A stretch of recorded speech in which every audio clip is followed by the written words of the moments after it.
Today we're going to be doing a type of line, and we're going to look back in the past. So when you start looking back in the past at other designs and lines from other time periods, that's typically called retro. So we're going to be making our very own retro lines using our clay. Here you can see these are some different retro designs, and so again it's mainly looking at styles and lines and other variations from the past. So if you look back like between the 50s and the 80s, you're going to see a lot of bold colors, unique patterns, and other things in the designs. So when you use your clay today, I want you to come up with whatever lines and designs and shapes you want. We're going to put it on a background of a black piece of tagboard paper, and that way once your clay dries, it sticks on there and it doesn't really weigh it down. And then you'll be able to paint on top of your clay, whether it's wet or dry, and go from there. So I'm excited to see what you create. I also wanted to show or say, as I was making this, my clay was not working the way I wanted to, but I wanted to work through my beautiful oops. And so I wanted to show that making oopses are completely okay. And even Mrs. Holland can make some oopses and try to make them beautiful. Let's begin. For this project, we're going to be using a black piece of tagboard paper. It's a little tougher. You're going to have your Model Magic, and then you can use your oil pastels to add some designs here, and our paint, once our Model Magic dries, you'll be able to paint on top of it. You could also use, if you have some brighter colors at home, even highlighters are fluorescent, because you'll see it even says fluorescent on it, and you can color the Model Magic. So I'll show you two different ways. The first thing that we're going to do with this piece of paper is you're going to use your oil pastels, and I want you to just make crazy marks all over it. Our goal with this is, there's lots of different parts of art history where you learn about, say, retro designs. So in the 70s, there was a type of design, or also known as an aesthetic, that showed these like geometric patterns and showed lots of these bright colors and different things. So I thought, why don't we have some fun adding in our own ideas and designs in a pattern on our paper here. So once you've got enough, because this is going to glow under our black lights, the next thing is to get your Model Magic. So I'm going to put this aside. In my Model Magic, there's two ways you can open it. You can open it like this, or you can take a pair of scissors. Now, Model Magic is a type of air dry clay. So if it sits out for a few hours, it's going to harden. It won't be super hard. It'll still be a little bit fluffy soft, but it will be enough where it's hard. So you can't add water to this because it's not regular air dry clay. This is Model Magic. So it's a little bit different, but it's a lot more user friendly. It's not messy. It doesn't get stuck on things. So this is a lot. If you don't want to use all of it and you want to build something else with it, I recommend, we really don't need much for this particular piece. You can put this in a Ziploc baggie, or you can also roll it back in like a burrito like this, and you can just put a piece of tape on top of this if you don't have like a lunch baggie that could keep it nice and moist. So those are two ways to be able to save this. All right, so the first thing you're going to do is I want to take this chunk that I have and break it into 3 pieces, right? So I'm going to set those aside. Okay, and here I'm going to roll this between my hands, and I'm going to make a coil. So a coil is just like baking. You could take your fingers and you can roll it like this and get it nice and long and kind of spread it out. Now the more you play with Model Magic, yes, it's going to get drier, but not right away. So you have plenty of time. And you can see how long this is getting, nice and long. I'm doing gentle pressure, I'm not pushing hard. If you don't like something, you can always just pull it apart, push it all together again, restart. This area looks a little fatter, right? So if you're pushing a lot, you're going to end up with your finger marks in here. So instead, I just kind of gently, I can pull it a little bit as I roll and pulling it apart with my hands, and it smooths it out. So here's my first part of my pattern.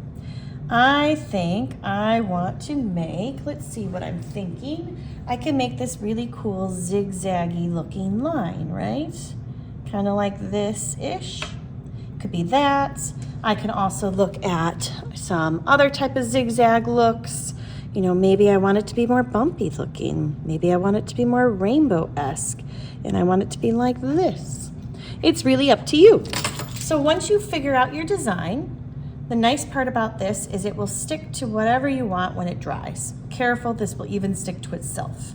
So I'm gonna put this on here, and I'm gonna give it a nice little push onto here so it stays. You can see it's already starting to stay. Once it dries, it will, okay? And then what we're going to do is you're going to then take your other one. Now you can leave it blank like this to paint over it, or you can, you know, kind of give it, I always say like squish it like a cookie, okay? And then you can take your highlighter, or if you have a bright color, and you can color onto this piece. So when you color onto it, you fold it together, and then I pull it a little and fold again. Pull, fold again. It's almost like playing with a piece of gum, you know? And the part about this is it's a lot of fun, but it takes a lot. So you might have to keep going back several times and keep repeating it. Sometimes I just cover it and I fold it, squish it a little bit, cover it, fold it, squish it, color it again a little bit more. So that's the one downside, but it's a lot of fun because once you color it, it's all done. And I just keep going until the whole thing starts turning into that bright color. Now I know it's hard to see. You can see that this is starting to be like this neon-y green already. You can make it into a ball and squish it, but it really takes time when the colors are light like this, but it does not take long when it's a darker color. So it's up to you. If you want this to glow, I would use the fluorescent neon looking colors. You could even use the paints, you know, in order to do that. That's another way I've also seen where you take your paint and you can paint on this. Now you don't want a lot of water on your Model Magic. It kind of makes it a little weird and goopy, but regardless, it'll still do the trick and it'll get it nice and colored in the colors that you want. So once you get that to the color you like, I'm gonna leave mine nice and neon-y bright. You can see how it's different already. And I'm gonna make mine nice and stretched again, okay? And I'm going to connect it here to my first one. So again, it doesn't need to be perfect. This is just about playing. It doesn't have to be exactly the same. I just want you to come up with your own neon pattern and you can make it work however you want. So take your time to make all three or more pieces if you want, and then we'll see how it glows.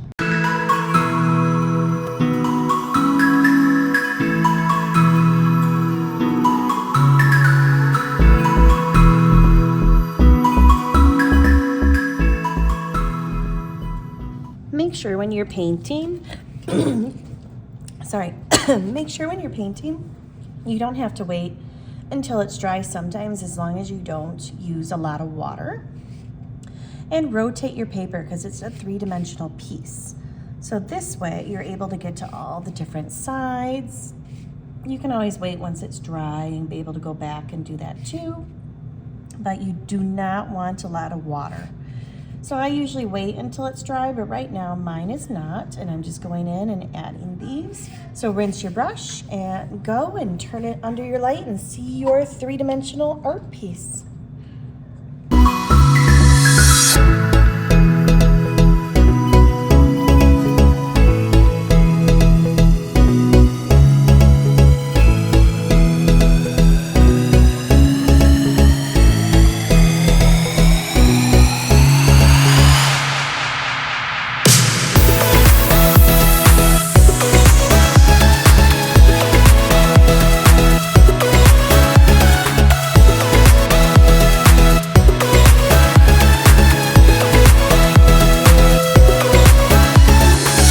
All right, so once you're done, what I did is I just added a little bit of water onto my brush and I splattered some of that water paint on here. It mainly is not going to show up on the black paper as much, but it'll show up on your pretty cool project here. And it doesn't look like much when it's on the black paper, but as soon as you put it under that black light, everything's going to glow and it's going to be really cool. So enjoy your design. You can always prop this up once it's all dry and have it as something fun. You can also take another paper or a white type of paper behind it and you can put this on top of it and make its own little frame. It's really up to you. I hope you enjoy your project.